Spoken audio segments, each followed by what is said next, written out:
Revista de Opinión Democracia agradece el patrocinio de... Conviértete en una estrella de película, solo en Primax. Primax, siempre más. Encuentra el Chery Arizo 5 en concesionarios Chery a nivel nacional. Chery, innovación que no se detiene. Con tarjetas Banco Pichincha, tus compras participan por la devolución de hasta $500. Tarjetas Banco Pichincha. Tienes un bike, tienes un gran 2022.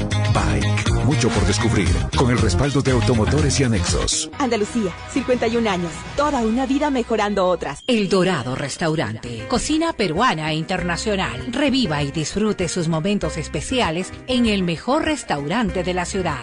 A partir de este momento, Exa FM, Democracia AM y Democracia TV presentan el programa de información y análisis más influyente de la radio. La revista de Opinión Democracia.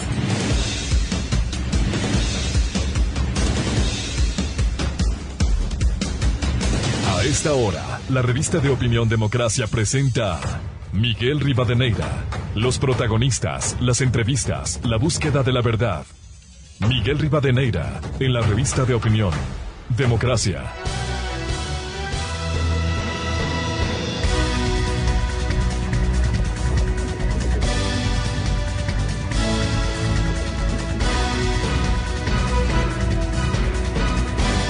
Seis con 31 minutos en el territorio continental ecuatoriano. Saludo cordial y afectuoso a los miles de seguidores de la revista de Opinión Democracia. Este miércoles 22 de diciembre del 2021 les deseamos un feliz miércoles y a cuidarnos frente a la pandemia. Por favor, este va a ser el primer tema que vamos a abordar esta mañana, el tema de la pandemia y este contagio masivo que está creciendo por la variante Omicron. También abordaremos en la jornada de esta mañana, en búsqueda de la verdad, el tema de la reducción del impuesto a la salida de divisas, que es muy importante que anunciara este martes el presidente Guillermo Lasso. Pero un hecho importante que se diera en la tarde y noche de este martes que queremos resaltar, antes de pasar al tema quizás fundamental, la situación por los contagios del COVID-19, la Corte Interamericana de los Derechos Humanos declaró la responsabilidad internacional del Estado de Ecuador por la violación a los derechos a la libertad de expresión. Le condenan al Ecuador ayer la Corte Interamericana en San José de Costa Rica por haber violado en contra del periodista Emilio Palacio y los directivos de Diario El Universo, Nicolás Pérez Lapenti, César Enrique Pérez y Carlos Eduardo Pérez. Ahora tendrá que venir juicio de repetición. Hay que exigir al señor procurador juicio. ¿Cuál fue el principal responsable del 30S?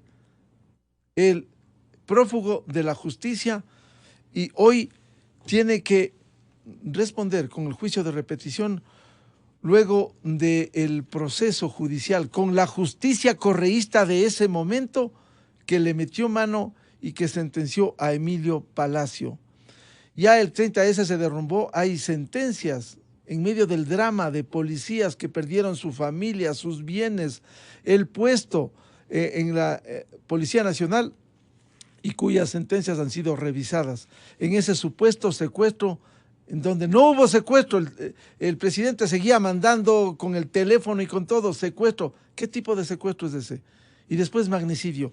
Para registro histórico hay que decirlo, el artículo que condenó la justicia correísta a Emilio Palacio y que hoy es reivindicado internacionalmente por la Corte Interamericana, el artículo que se publicara en Diario El Universo domingo 6 de febrero del 2011, que titulaba No a las mentiras. ¿Y qué decía Emilio Palacio? Por lo que ha sido reivindicado por la Corte Interamericana. Que esta semana, por segunda ocasión, decía, la dictadura informó a través de uno de sus voceros que el dictador está considerando la posibilidad de perdonar a los criminales que se levantaron el 30S, por lo que estudia un indulto. Así le dio un indulto posteriormente al mayor Fidel Araujo, que fue uno de los valientes hombres que enfrentó un juicio, lo declararon inocente, luego le condenaron, le declararon indulto, después de lo que el propio Emilio Palacio relata en su artículo sobre su caso. Dice el artículo que el dictador jura que el exdirector del hospital de la policía cerró las puertas para impedir su ingreso, pero entonces tampoco allí hubo ningún complot porque ni siquiera deseaba verle la cara. Las balas que asesinaron a los policías desaparecieron, pero no en las oficinas de Fidel Araujo, sino en un recinto resguardado por fuerzas leales a la dictadura. Añade Emilio Palacio, para mostrar que el 30S no usaba un chaleco blindado, Fidel Araujo se colocó uno delante de sus jueces y luego se puso la misma camiseta que llevaba ese día. Sus acusadores tuvieron que sonrojarse ante la palpable demostración de que los chalecos blindados simplemente no se pueden ocultar. Enseñaron una fotografía en el juicio de Fidel Araujo, que él estuvo con chaleco supuestamente. Fue con la misma camiseta, sin chaleco. Se puso delante de los jueces el chaleco y la camiseta y no coincidían las fotos con lo que le sentencian y el chaleco debajo.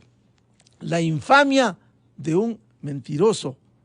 Hoy se comprueba la falsedad del 30S y la Corte Interamericana por ello ahora sanciona al Ecuador, sentencia al Ecuador.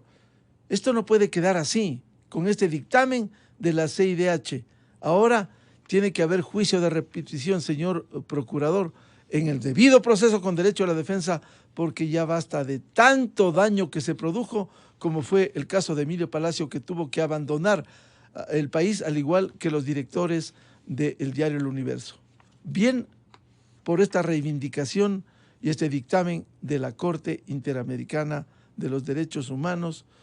Mal porque esto sanciona al Ecuador por la violación a los derechos de libertad de expresión, que siempre, en todos los gobiernos, ayer, ahora y mañana, defenderemos y seguiremos buscando la verdad. Bien, queremos iniciar la jornada de entrevistas con el análisis de cómo frenar los contagios, cómo enfrentar esta presencia de la variante Omicron que crece. El último dato que se dio ayer de la señora ministra de Salud era que había aproximadamente 21 casos de contagio. Lo importante, la vacunación. ¿Cuánto puede proteger frente a esta y otras variantes como Delta que se han presentado? Queremos dar la cordial bienvenida al señor viceministro de Gobernanza y Vigilancia de Salud, doctor José Ruales, al doctor Enrique Terán, farmacólogo y catedrático, y el doctor Bernardo Sandoval, decano de la Facultad de Ciencias Médicas de la Universidad Internacional del Ecuador. Señor viceministro, ¿cómo enfrentamos este gran desafío? Primero, haciendo conciencia a los ecuatorianos de que la pandemia sigue en el planeta y evidentemente en el Ecuador. Doctor Ruales, muy buen día.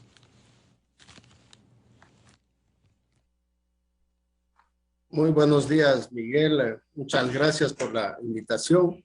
Buenos días a los copanelistas, Enrique, Bernardo, que están aquí presentes, ¿no? En efecto, la pandemia se mantiene, continúa y nos va dando cada vez diversas sorpresas, digamos, diversas formas y variaciones que se van presentando, a las cuales tenemos que enfrentarnos y tenemos que prepararnos, ¿no? Una de estas ha sido la nueva variante Omicron, que empezó a mostrarse primero en Sudáfrica, en Europa, en el Reino Unido, en Estados Unidos, y que tiene un comportamiento de mucha velocidad de transmisión, ¿no? En el caso de Estados Unidos, las últimas 3 semanas, la variante Omicron ha sido el 2%, subió al 20%, y la última semana casi al 75% de las variantes detectadas.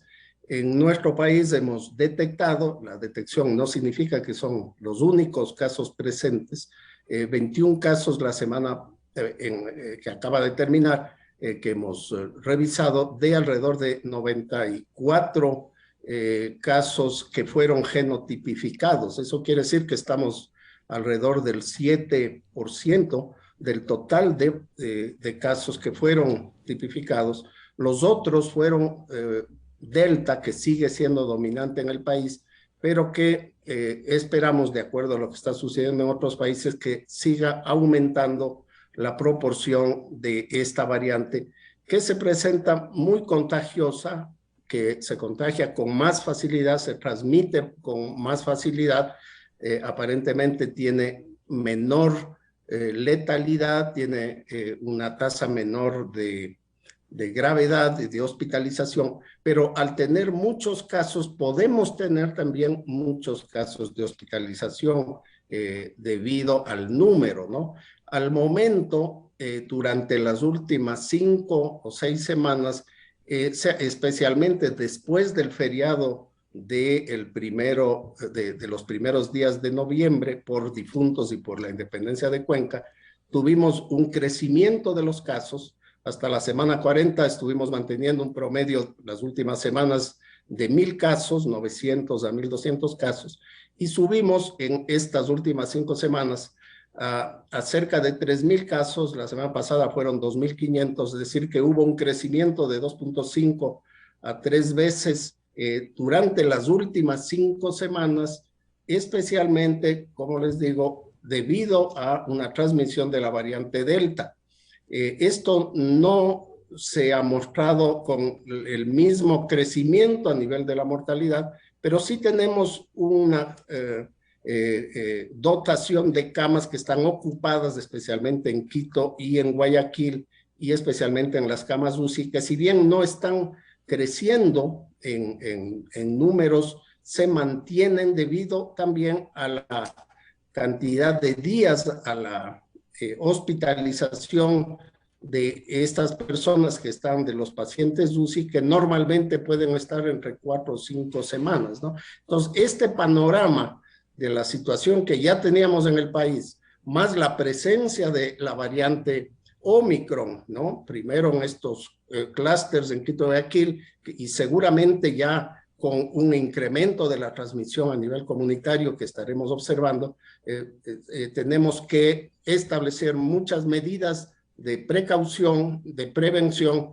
tanto a nivel comunitario como a nivel institucional, para evitar un mayor impacto. Doctor Ruales, ¿cuán importante debiera acometerse e ir hacia ello la vigilancia epidemiológica? Si volvemos a ver un crecimiento de contagio, no tanto de mortalidad, de contagio y demanda de camas en las unidades hospitalarias, ¿por qué no acometer con mayor intensidad en la vigilancia epidemiológica para ir identificando y aislando estos contagios rápidos de Omicron?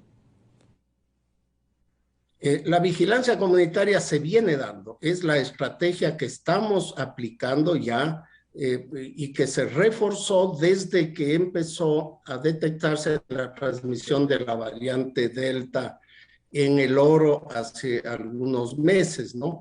¿Cómo funciona este sistema? Tenemos una vigilancia hospitalaria, detectamos los casos que se presentan, que son hospitalizados, principalmente los casos más graves.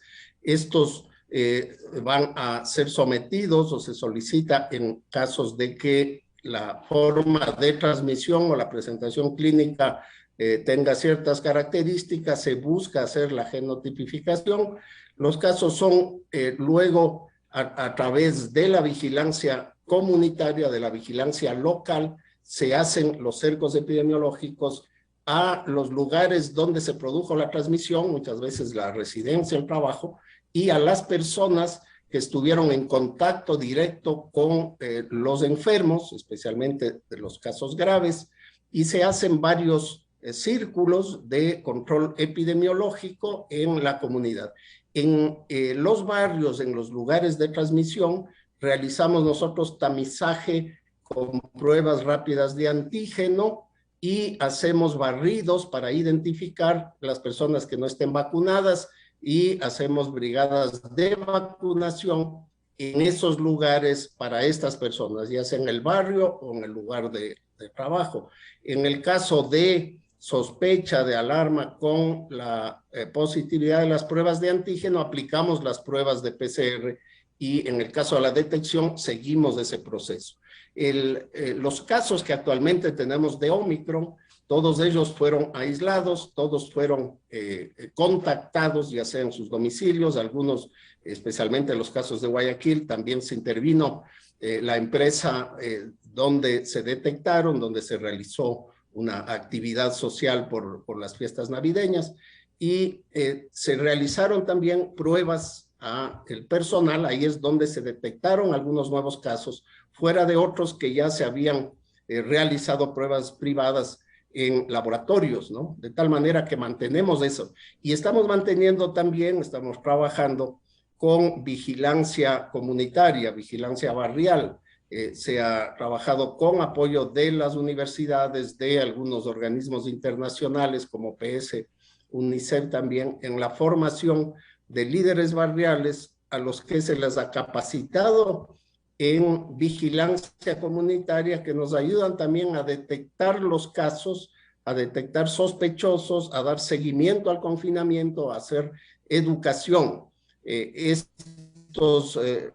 integrado incluso algunas iniciativas propias que se ha dado de las universidades o de otras agencias también para integrarlos, de tal manera que tenemos varias estrategias. Hemos conformado cerca de 600 equipos de respuesta rápida que están en todos los distritos y que conforme van apareciendo los problemas, las alertas, los movilizamos hacia los lugares, hacia los puntos calientes que identificamos, así como las brigadas de vacunación para completar y tratar de cerrar el círculo en esta zona.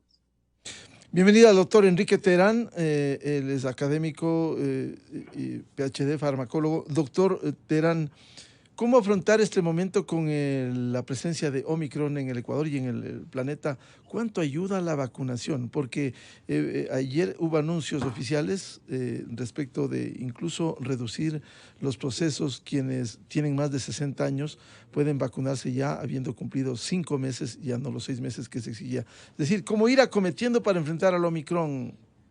Doctor Terán, buen día.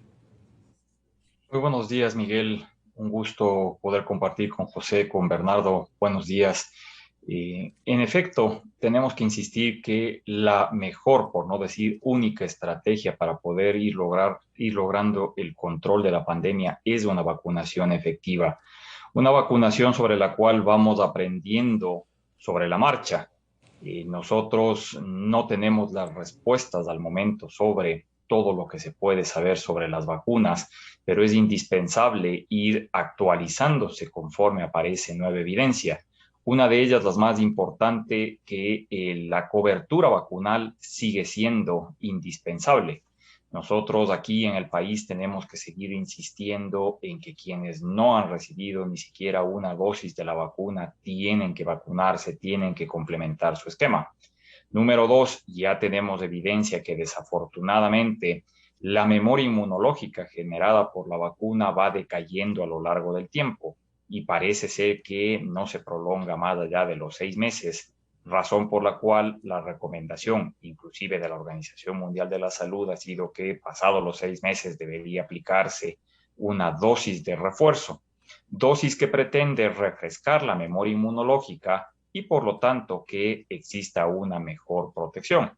Pero al mismo tiempo estamos todavía a la espera y al pendiente que los fabricantes de las vacunas realicen la actualización de las mismas. Llamemos nosotros que salga una versión 2 de las vacunas en la cual exista ya una mejor cobertura contra estas variantes de preocupación que han sido identificadas. Pero número 3, es básico, es crucial que nosotros sigamos diseminando el mensaje que la vacunación no omite el uso de las medidas de autoprotección. Y ahí es donde está radicando quizás uno de los problemas importantes a nivel global. La gente se siente sobresegura con la vacunación y por lo tanto está dejando de usar mascarilla, está haciendo reuniones y ahí es donde surgen focos potenciales de contagio, más todavía con variantes nuevas como esta Omicron de alta transmisibilidad. Doctor Terán, con esas consideraciones, usted ha señalado algo importante, la necesidad de la dosis de refuerzo, importancia como única estrategia frente a otras acciones gubernamentales que también se toman, pero esta vigilancia epidemiológica, como ir acometiendo, como nos decía el señor viceministro, para ir identificando y aislando al mayor número de casos.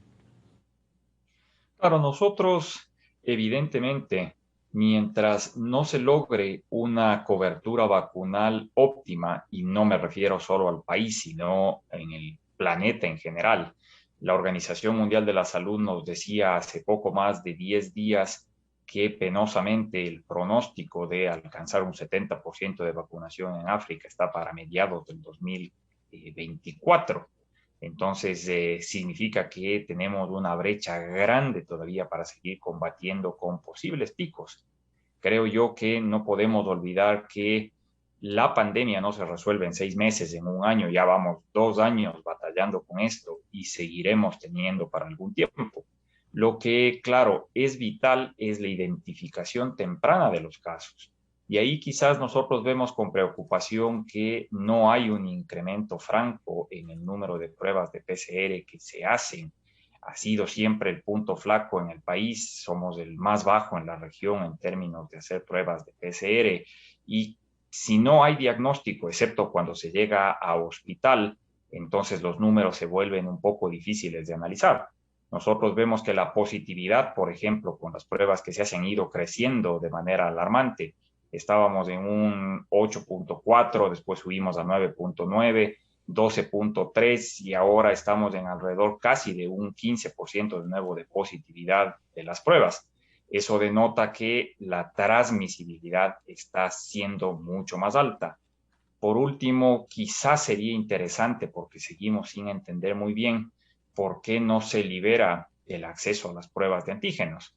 Las pruebas de antígenos en muchos países son de venta libre para que en estas épocas críticas, por ejemplo, que va a haber reuniones familiares y demás, la gente pueda hacer su propio despistaje y con eso lograr tener una certeza de aislamiento o no frente a un posible o potencial contacto. Al mismo tiempo que se abarata grandemente. Una prueba de antígenos ahora a nivel comercial en los laboratorios representa fácilmente 25, 30, 35 dólares. Si fuera de venta directa, quizás se podría abaratar alrededor de 6, 5 dólares, con lo cual el uso masivo permitiría tener una herramienta adicional de identificación temprana de casos. Bienvenido al doctor Bernardo Sandoval, decano de la Facultad de Ciencias Médicas de la Universidad Internacional del Ecuador. ¿Cómo ve esta situación al cierre de este año, doctor Sandoval, en donde preocupa las reuniones, preocupa lo que pudiera ser un mayor repunte frente a esta expansión por la variante Omicron y las medidas incluso que ha tomado el COE? ¿Cómo lograr enfrentar y frenar estos contagios, si es que hay como? Doctor Bernardo Sandoval, muy buen día. Buenos días, Miguel, buenos días. Perdón, José, Enrique, un gusto conversar con ustedes. La situación es compleja, evidentemente. Sabíamos cuando esto se inició que esta pandemia duraría muchos años y que tendría sus depresiones y sus picos. Y ahora estamos pues enfrentando a un nuevo pico resultante de esta variante Omicron, que como ya lo han dicho, pues es tremendamente transmisible, aunque aparentemente no tan agresiva en cuanto a la severidad de la enfermedad que produce, si se compara con variantes ancestrales o la última, la variante Delta. En todo caso, veo con preocupación lo que está sucediendo. La transmisibilidad de esta nueva variante hace que sea previsible un aumento significativo de los casos en el Ecuador, ya lo estamos viendo, y apenas esto está empezando.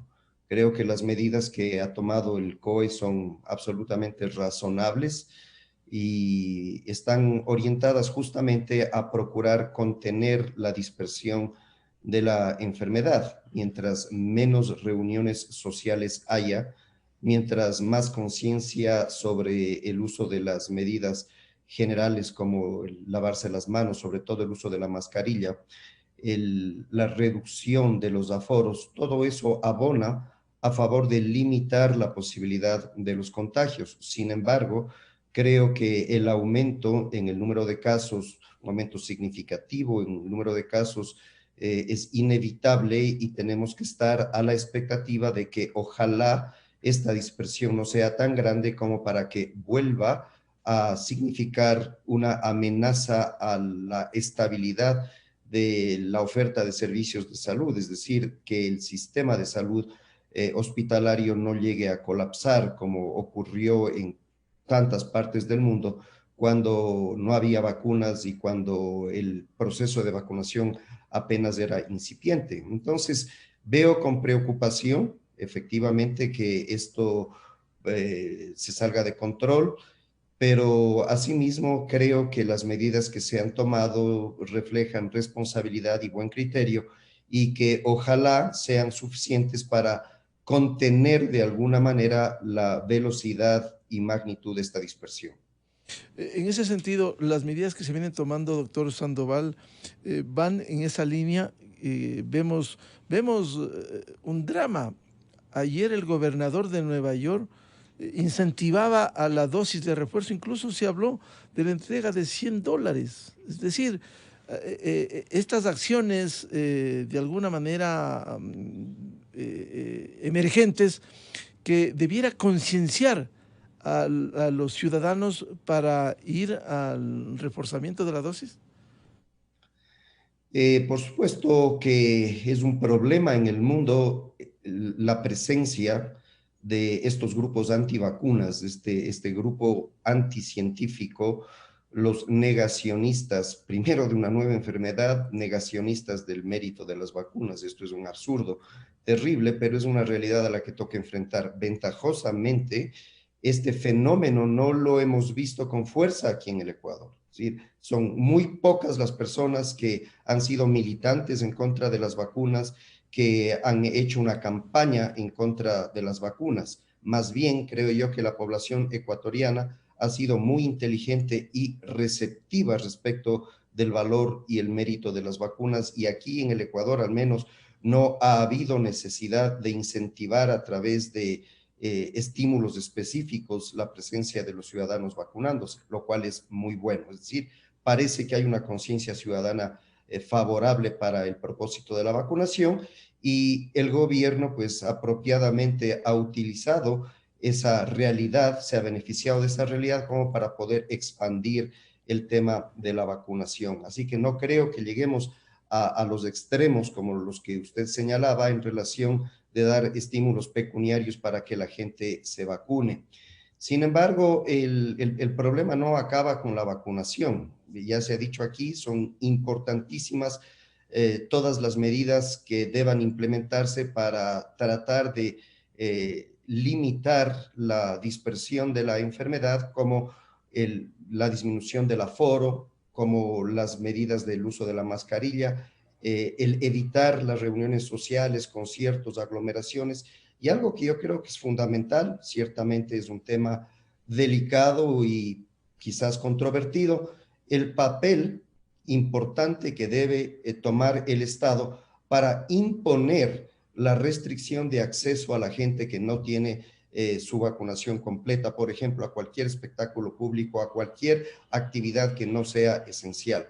Porque de ese modo, pues estamos fomentando la vacunación, que es, hasta donde sabemos hoy, el recurso más valioso para protegernos de este terrible flagelo, que nos seguirá dando sorpresas, porque así como hay Omicron ahora, y como de aquí a probablemente 90 días tengamos nuevas vacunas de ARN mensajero que estarán ya con los componentes genéticos de la variante Omicron para que pues la inmunidad a esa variante sea una realidad.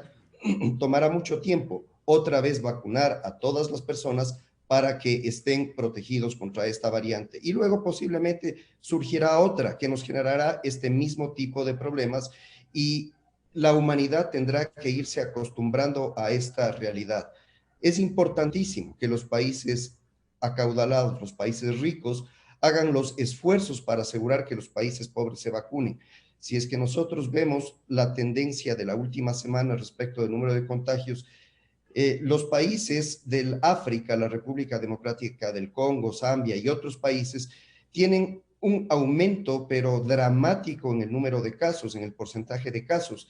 Y eso es grave porque es una incubación del virus que le va a afectar a todo el planeta. Nos preocupamos, o más bien, no diré nos preocupamos, pero vemos muchas noticias de Europa, de Inglaterra, de Portugal, de Dinamarca, porque están en donde la prensa quiere estar, pero no estamos atendiendo a lo que está pasando en el África, y mientras los países ricos no aseguren la provisión de vacunas para los países pobres, pues la pandemia se perpetuará no solamente por unos pocos años más, sino por muchos años más. Bien, doctor José Ruales, quisiera ilustrar antes de formular una pregunta lo que el presidente Guillermo Lasso dijera sobre el tema este martes. A quienes ya cumplieron 6 meses de haberse vacunado con la segunda dosis, que vayan por el refuerzo. Hay suficientes vacunas, todas las vacunas son buenas y ese refuerzo es importante para protegerse de las variantes que ha tenido el COVID-19, últimamente el Omicron. No va a haber confinamiento. Lo que yo le recomiendo a todos los ecuatorianos en esta fiesta, no queremos dañárselas, son fiestas de familia, pero mantenga la distancia social, use la mascarilla todo el tiempo, lávese las manos con frecuencia, use alcohol, no se confíe porque el Omicron lo que está demostrando es que tiene un alto nivel de contagio. Aparentemente, y no hay prueba suficiente todavía, el Omicron no es tan virulento como la variante Delta, pero sí es mucho más contagioso. Por lo tanto, no hay que confiarse, hay que protegerse. Bien, eso decía el presidente Guillermo Lasso. Incluso ayer la señora ministra anunciaba que quienes tienen más de 60 años pudieran hacerlo desde hoy a los 5 meses, como fue para quienes tenían más de 65 años, los 6 meses. ¿Cómo se está enfrentando con estas medidas urgentes, doctor José Ruales? Bueno, en efecto, y como los colegas del panel lo mencionaban, la principal herramienta, la principal medida que tenemos es la vacunación. Y afortunadamente, así lo mencionaba Bernardo, en el país no hemos tenido rechazo a las vacunas. Todo lo contrario, tenemos ya a la población mayor de 60 años con el 88% de cobertura de vacunación de 2 dosis. La población mayor de 25 a 50 años ya con más del 25%, del 85% de la vacunación.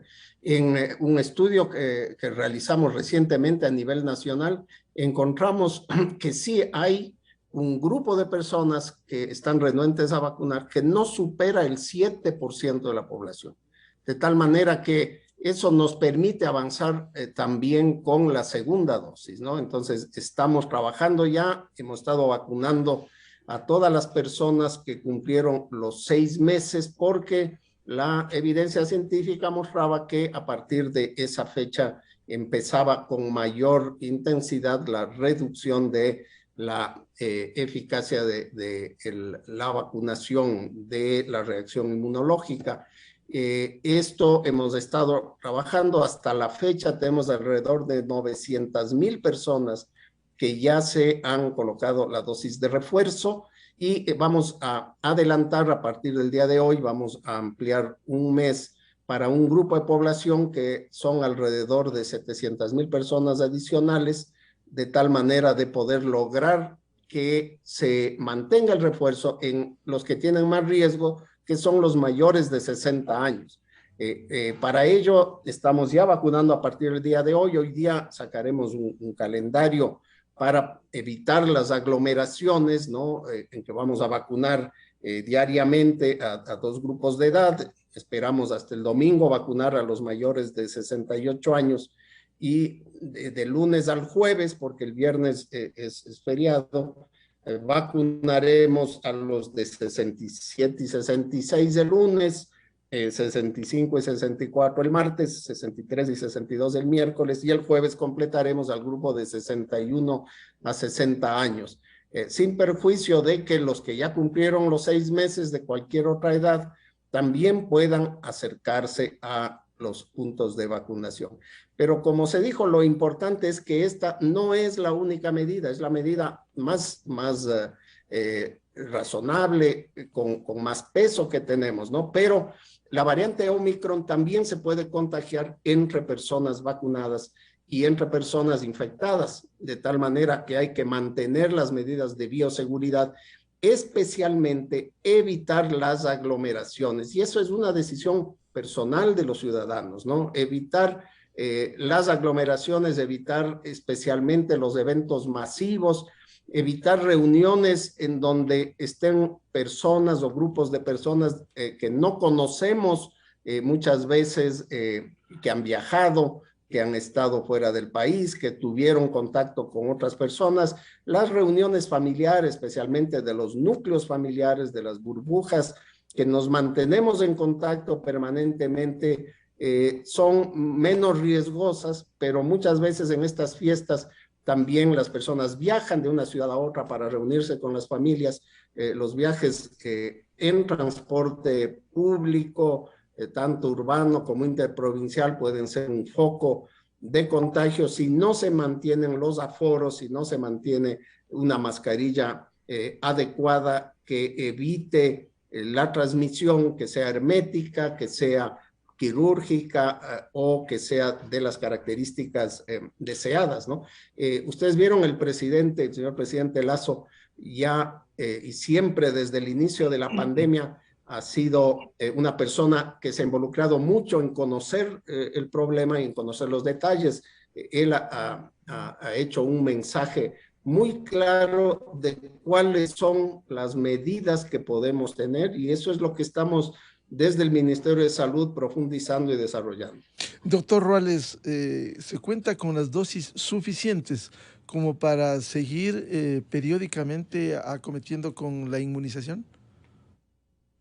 Sí se cuenta, ¿no? Tenemos tanto las dosis para cubrir la vacunación regular de la primera y la segunda dosis, ¿no? Todavía nos falta, especialmente en el grupo de 18 a 25 años y en los adolescentes y niños que empezamos más tarde, el vacunar a primeras y segundas dosis. Para ello tenemos una dotación, tenemos una reserva de las vacunas Pfizer y Sinovac para cubrir todo ese grupo de edad, y tenemos también en este momento una reserva de alrededor de 1,5 millones de vacunas AstraZeneca para cubrir la demanda hasta la primera semana de enero. La primera semana de enero estamos recibiendo otro embarque de 1,470,000 vacunas AstraZeneca, además de que recibimos semanalmente la vacuna Pfizer para ir cubriendo esta dotación. Hemos recibido el viernes de la semana pasada una donación del gobierno y el pueblo de México por 1 millón de dosis de vacuna AstraZeneca. Eso también nos ayuda a completar. Hasta el momento nosotros hemos adquirido ya cerca de 33 o 35 millones de dosis de vacuna, y tenemos esta reserva de alrededor de 4 millones de dosis que están disponibles en este momento, además de que se mantiene el calendario de compras y embarques durante todo el primer trimestre del próximo año. Doctor Ruales, siendo importante este proceso que ha sido destacado en el país y en el exterior, este proceso rápido de inmunización en el Ecuador, ¿se llegará hasta fines de este año con el 85% que se pensaba, al menos con las 2 dosis? Estamos haciendo todos los esfuerzos, ¿no? Pero siempre la última etapa, el cubrir la última población es la más difícil. Aproximadamente el día de hoy estamos ya cumpliendo con el primer rito, que es el 85% de la población mayor de 5 años vacunada con primera dosis, ¿no? Esto ya hemos llegado, estábamos ayer en 84.76 y estamos con el 77% de vacunación con la segunda dosis.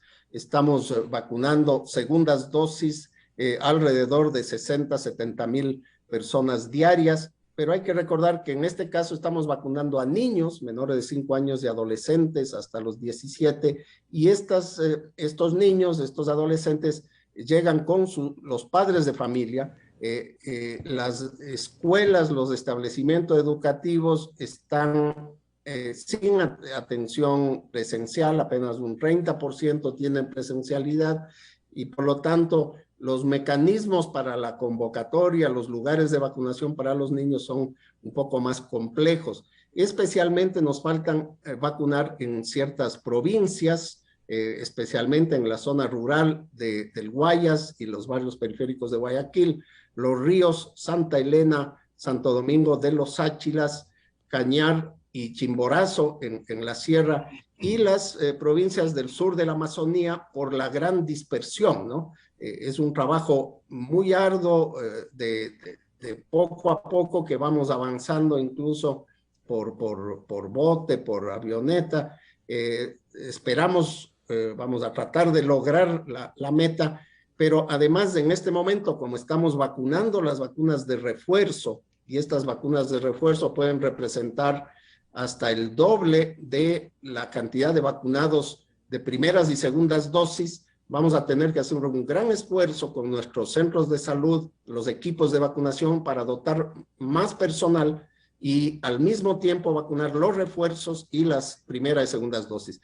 Estamos trabajando en ambos frentes, ¿no? Un poco digamos, tenemos provincias como Pichincha, como El Oro, Loja y Carchi, que ya hemos superado la meta, pero hay otras provincias que están muy bajas, como las que les mencioné.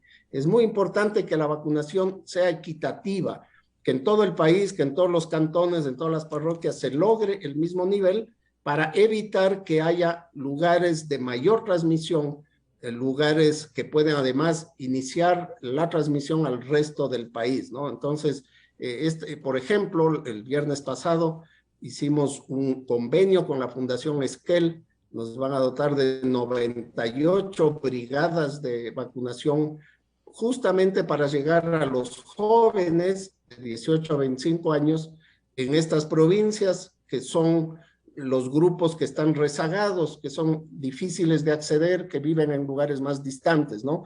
Todos los esfuerzos lo estamos haciendo, la población está colaborando, las Fuerzas Armadas, el Ministerio de Educación, y especialmente convocamos a los padres de familia y a las personas que no se han vacunado para que lleguen a los centros de vacunación que están abiertos en todo el país. Tenemos más de 600 centros abiertos en este momento, para que puedan completar la primera y la segunda dosis. Doctor Enrique Terán, hace poco, en las últimas horas, BBC News Mundo daba cuenta que frente a Omicron, expertos de Israel recomiendan una cuarta dosis ya de la vacuna. ¿Cómo ir acometiendo con este problema que tendremos que vivir para el resto de la vida, al igual que hay la vacuna anual contra la influenza, por ejemplo, doctor Terán?